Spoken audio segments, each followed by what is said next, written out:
តាមព្រែកបែកទឹកសំមើពងងមកចាំងទៅដង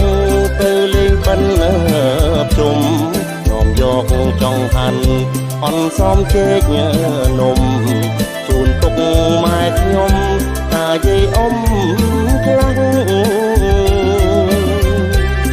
ទុកលៃបងខ្លួនតាសើមិន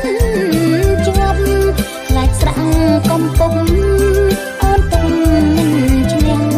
កុំអ៊ំពើពេកមេឃមិនស្រឡាំងទឹកលោប្រទាំងបាំងក៏ឈើទាំងបងឆ្ងាយវត្តហត់បន្តិចហើយវត្តអូនបងកាយហើយផ្លូវស្រួលផងលំបាកបន្តិច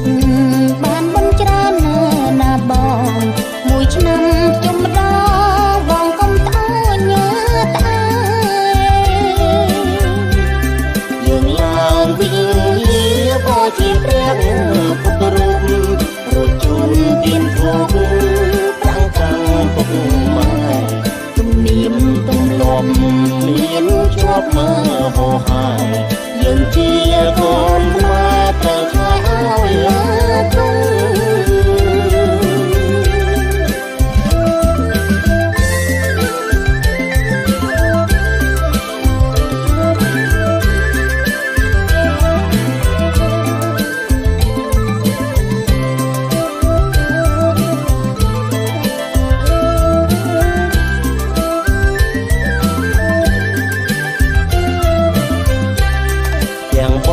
ឆ្ងាយវត្តហត់បន្តិចហើយវត្តអូនបងកាយ